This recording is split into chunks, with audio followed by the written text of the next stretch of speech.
नमस्कार, स्वागत है आपका द पब्लिक न्यूज 24 में। आज हम लेकर आए हैं दो बड़े मुद्दे।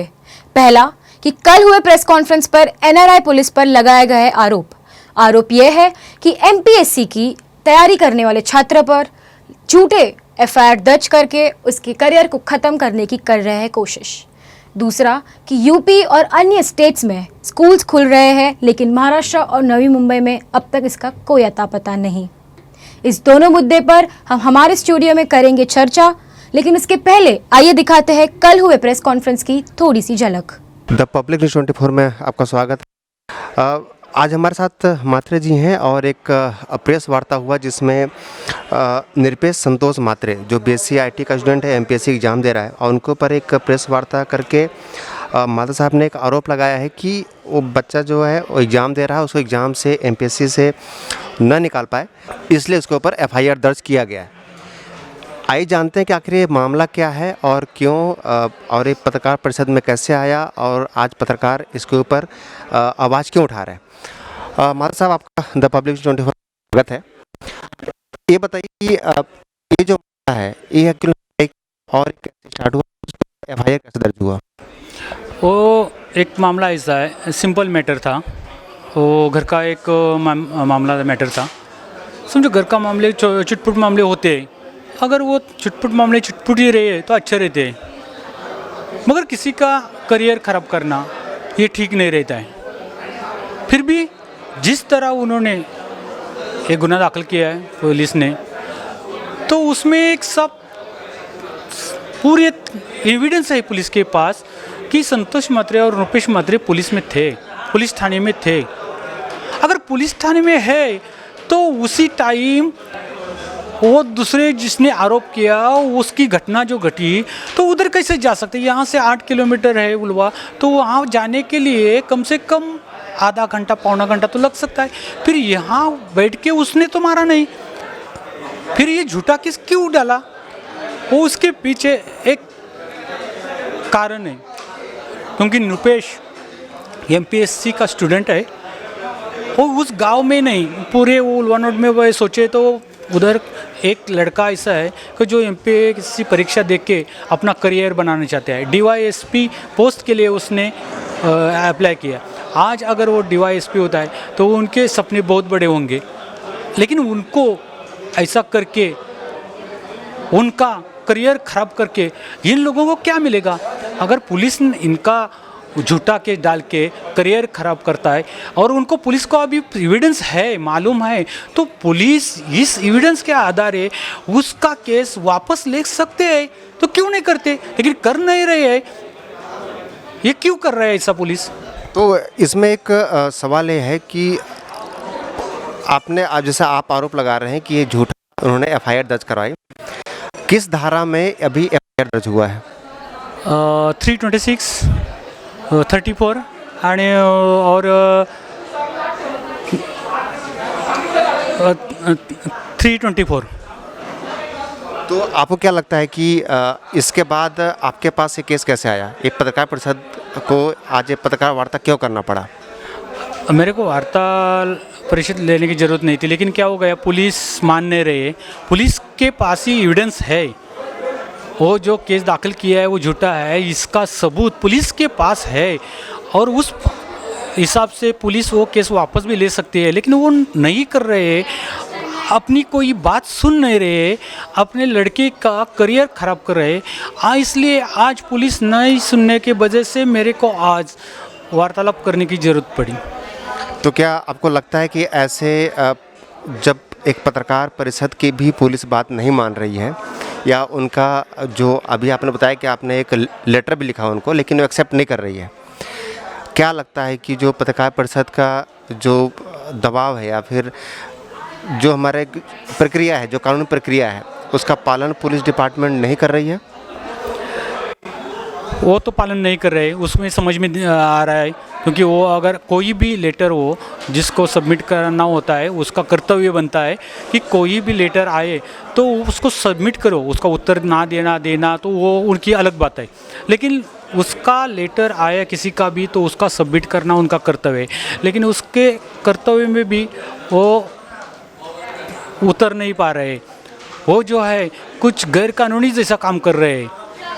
उनको संविधान ने शपथ दिलाए, सच बोलो, सच लिखो, सच ढूंढो, लेकिन ऐसा कुछ नहीं हो रहा है। तो आपको लगता है कि आपने इस मैटर को लेके सीपी के पास भी जाना चाहिए? हाँ, जाना चाहिए। अभी मैं एसपी को ही एक लेटर लिखूंगा, पत्र लिखूंगा।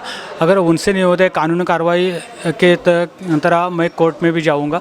लेकिन पुलिस का मामला है, पुलिस निपट सकती है इसको, कोर्ट में जाने की ज़रूरत नहीं है। एविडेंस के आधार पर, पुलिस के पास एविडेंस है तो एविडेंस के आधार पर पुलिस ये मैटर में सॉल्व कर सकती है। तो हमको इसमें घसीटा क्यों जा रहा है, कोर्ट में क्यों भेजा जा रहा है? आप इधर का ये सब ये मैटर सॉल्व कर सकते हैं और सीपी इसमें दखलंदाजी दे के उसको पीआई वो पुलिस स्टेशन वो जिसने भी किया वो उसको आदेश दे सकते हैं। अब हम लेंगे एक्सपर्ट की राय। आज हमारे साथ स्टूडियो में मौजूद है सुनील शुक्ला जी। नमस्ते, स्वागत है आपका द पब्लिक न्यूज़ 24 में। सुनील जी, कल जो प्रेस कॉन्फ्रेंस हुई थी उस पर एनआरआई पुलिस पर आरोप लगाया गया है, उस पर आपका क्या कहना है? कल की प्रेस कॉन्फ्रेंस और एफआईआर कॉपी, एनसी और सारे डिटेल्स को देखने के बाद ऐसा लगता है कि एक भाइयों का झगड़ा है और जो आरोप लगाया गया है तो एक इन्वेस्टिगेशन का पार्ट है। मुझको लगता है जब हमने पुलिस से भी जो उनका वर्जन है, पुलिस का बोलना यह है कि एक ऐसा कैसे पॉसिबल है या पुलिस को सपने कैसे आ रही कि एक एमपीएससी कर रहा छात्र है, टीएसपी बनने वाला है और उसके ऊपर जाकर हम झूठा आरोप लगाएंगे या फिर उसके ऊपर एफआईआर दर्ज करेंगे। कहीं ना कहीं कोई इंसिडेंट हुआ, मारपीट हुआ और उसके बाद वो हॉस्पिटल में एडमिट है। हॉस्पिटल में एडमिट होने के बाद जो हमारे पास जो उनके पास जो फर्स्ट जो इन्वेस्टिगेशन या जो बोलते हैं कि जब आरोपी आया और उसने बताया कि ऐसा ऐसा इंसिडेंट हुआ है और उन्होंने उसके ऊपर कंप्लेंट दर्ज की, एफआईआर दर्ज की। पत्रकार परिषद में इन्होंने पत्रकार वार्ता किया और उसमें उन्होंने एक आरोप लगाया कि जो पुलिस ज़बरदस्ती फंसा रही है। ये एक इन्वेस्टिगेशन का पार्ट है। मुझे लगता है कि एक भाइयों और एक अंदरूनी मामला है। इस बात में कितनी सच्चाई है ये तो नेक्स्ट इन्वेस्टिगेशन करने के बाद ही पता चलेगा। मुझे लगता है कि इस बारे में डायरेक्टली किसी के ऊपर आरोप लगाना या फिर पत्रकार वार्ता भी झूठी है ये भी बोलना सही नहीं होगा। एक इन्वेस्टिगेशन का पार्ट है। तो आप जैसे कि बोल रहे हैं इन्वेस्टिगेशन का पार्ट है, तो आपके हिसाब से इस पर क्या इन्वेस्टिगेशन होनी चाहिए या क्या हो रही है? इसके ऊपर पुलिस जो सीनियर पीआई है, एक इन्वेस्टिगेशन ऑफिसर उसके ऊपर नियुक्त किए हैं और पर्सनली जो इंसिडेंट हुआ उस लोकेशन पे जाएंगे। हॉस्पिटल में ऑलरेडी वो गए थे और जाएंगे। जो आरोप लगाए हैं इसको भी संज्ञान में लेंगे कि आरोप क्या है। उनको लगता है कि जिसने भी एफआईआर दर्ज कराया या उसने कोई झूठा उसके ऊपर बोल के और एफआईआर दर्ज कराया तो हो सकता है कि पुलिस अपने हिसाब से इसको एक इन्वेस्टिगेशन करके और कोर्ट में जाके और उसके ऊपर जो एफआईआर है उसको रद्द भी करा सकती है। मुझे लगता है कि शायद इसके ऊपर ऑलरेडी इन्वेस्टिगेशन स्टार्ट हो चुका है। ओके, तो जो दूसरा मुद्दा हमारा है कि यूपी और अन्य स्टेट्स में स्कूल शुरू हो गई है, लेकिन महाराष्ट्र और नवी मुंबई में अब तक स्कूल्स नहीं खुले हैं या गवर्नमेंट में ऐसा कोई संदेश नहीं दिया अब तक, तो इस पर आपका क्या कहना है? मुझे लगता है कि अभी एजुकेशन एक सबसे बड़ा मुद्दा होने वाला है। नवी मुंबई की यदि हम बात करें, करीब 40,000 बच्चे सिर्फ एनएमएमसी के स्कूल में पढ़ते हैं। कितने बच्चे, लाखों बच्चे आज प्राइवेट स्कूल में पढ़ रहे हैं। महाराष्ट्र गवर्नमेंट में कितने ऐसे बच्चे हैं जिनके पास न तो कोई टैब है न मोबाइल है। ऑलमोस्ट 9 to 10 मंथ्स हो गए हैं। जो प्राइवेट स्कूल के जो बच्चे हैं वो तो ऑनलाइन पढ़ाई कर रहे हैं। उसका एक अलग मुद्दा है कि वो डिप्रेशन में जा रहे हैं, इतने सारे असाइनमेंट दे रहे हैं। और जो गवर्नमेंट स्कूल में पढ़ रहे हैं उन्होंने अभी एक ऑनलाइन उत्कर्ष और नए नए प्लेटफॉर्म पे आए हैं, लेकिन इसकी पहुंच सिर्फ 10% बच्चों तक ही है। अभी जो बाकी के जो बच्चे हैं उनका जो भविष्य है उनका क्या होगा? शायद इसके ऊपर एक जो एजुकेशन मिनिस्टर हैं, जो एनएमसी के एजुकेशन ऑफिसर हैं, कमिश्नर हैं, इस बारे में सोचना चाहिए। पर्सनली हम लोग भी मिले थे उनसे कि आप एजुकेशन के ऊपर आप ऐसा कुछ सिस्टम लेके आइए, सारे के सारे क्लासेस को आप रिकॉर्ड कराइए और उनको दिखाइए। मुझे लगता है कि अभी सिर्फ कोरोना की वजह से और पूरे ऑफिसर सबकी ड्यूटी कोरोना में है, और उन्हें एक जो एजुकेशन जो एक महत्वपूर्ण मुद्दा है, या जो सबसे एक इसेंशियल जो बोला जाए बच्चों के लिए जो एक ज़रूरी चीज़ है, शायद उसके ऊपर ध्यान नहीं दिया जा रहा है। जी ज़रूर, मैं इसमें आपको ये भी पूछना चाहूँगी कि जैसे कि आपने कहा कि बच्चे डिप्रेशन में जा रहे हैं। हाँ, ये सच है कि स्कूल जितने असाइनमेंट्स दे रहे हैं उसके वजह से बच्चों के मेंटल हेल्थ पे काफ़ी असर पड़ रहा है। तो स्कूल्स को इस पर क्या स्टेप्स लेने चाहिए? अभी बहुत सारे ऐसे रिपोर्ट्स आते हैं, लोग बात करते हैं, और कुछ तो ऐसे मेल भी आते हैं। कुछ प्राइवेट स्कूल ऐसे हैं जो अभी तक मेरे ख्याल से 3 या 4 महीने हो गए हैं, सुपर हो गए हैं, एक दिन भी छुट्टी नहीं दे रहे, एक्सेप्ट संडे तो होता ही है। जी जी। अब बच्चे एक तो अपना स्कूल की पूरी पढ़ाई मॉर्निंग 8 AM से कहीं पर 8:30 है और 2:30 3:30 तक, उसके बाद फिर ट्यूशन, असाइनमेंट भी ज़्यादा से ज़्यादा दे रहे हैं। मतलब आप एक स्कूल पढ़ रही हैं, 5 से 6 घंटा कोई बच्चा पढ़ रहा है, 7 घंटा पढ़ रहा है, फिर वो ट्यूशन भी पढ़ रहा है। सबसे बड़ी बात यहाँ पर ये भी है कि यदि स्कूल में आप फीस ले रहे हैं, इतनी अच्छी पढ़ाई हो रही है, तो ये बच्चा ट्यूशन क्यों पढ़ता है? वो ट्यूशन भी पढ़े, असाइनमेंट भी करे। अब वो पूरा 8 to 9 आवर्स यदि अपने मोबाइल और लैपटॉप पे है, उसका फिजिकल एक्टिविटी कुछ भी नहीं हो रहा है, और फिजिकल एक्टिविटी नहीं होने से बाहर जा नहीं सकते, क्योंकि बाहर जाएंगे तो फिर कोरोना है, उनका डर है। इसकी वजह से बच्चों के अंदर एक डिप्रेशन आ रही है, और ऐसे बहुत सारे कंप्लेंट आ रहे हैं। प्राइवेट स्कूल की मनमानी दिन पर दिन बढ़ती जा रही है। बहुत सारे पेरेंट्स ने कंप्लेन भी किया है, लेकिन उनको अपना नंबर दिखाना है हर एक टीचर को कि मैंने इतना असाइनमेंट करा दिए, इतना असाइनमेंट करा दिए, और एक असाइनमेंट 20-20 पेज 30-30 पेज का भी करा रहे हैं। मुझे लगता है कि शायद इस मामले में प्राइवेट स्कूल के जो ओनर हैं, ट्रस्टी हैं, प्रिंसिपल हैं, इनको ध्यान देना चाहिए। इनको ये भी समझना चाहिए कि अभी सिचुएशन क्या है।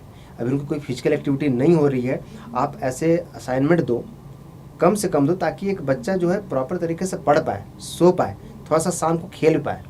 तो ऐसा मुझे लगता है कि ऐसा हो रहा है अभी। ठीक है। और जो प्राइवेट स्कूल्स हैं और प्राइवेट कोचिंग क्लासेस है, उस पे आपको क्या लगता है, इन दोनों की कोई मिली भगत दिख रही है? बिल्कुल। अभी आप ही के एक जर्नलिस्ट ने बता रहे थे कि कई ऐसे प्राइवेट स्कूल हैं और जो कॉर्पोरेट कोचिंग सेंटर हैं, अभी इनका कॉन्फ्रेंस शुरू हो गया है। काउंसलिंग करा रहे हैं कि आपको IIT के लिए यहाँ जाना है, आपको नीट के लिए करना है, और साथ में इंटीग्रेटेड। शायद मुझे लगता है कि एक एजुकेशन मिनिस्टर को और कमिश्नर साहब को इस बात पे भी ध्यान देना चाहिए कि कौन सी प्राइवेट स्कूल और कोई स्पेशली CBSE स्कूल तो इंटीग्रेटेड कोर्स नहीं चला सकते किसी भी कोचिंग सेंटर से।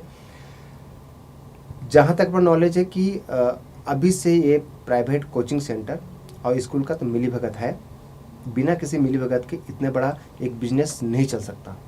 एजुकेशन को इन्होंने एक बिजनेस बना दिया है, प्रॉपर एजुकेशन बिल्कुल नहीं हो रही है, एक रट्टा वाला बिजनेस हो रहा है। अभी एक बच्चा जो है सिर्फ रट रहा है, उसको जो कॉन्सेप्ट क्लियर होना चाहिए वो कॉन्सेप्ट क्लियर नहीं हो रही है। थैंक्स सुनील जी, हमको इस दोनों मुद्दे पर जानकारी देने के लिए। एजुकेशन एक बिजनेस बन चुका है, इस मुद्दे पर डिबेट लेकर हम आएंगे।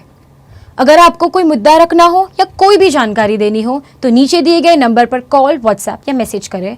कल हम फिर आएंगे एक नए मुद्दे के साथ। तब तक के लिए हम देखते रहिए और हमसे जुड़े रहिए द पब्लिक न्यूज़ 24। हम रखेंगे आपकी बात।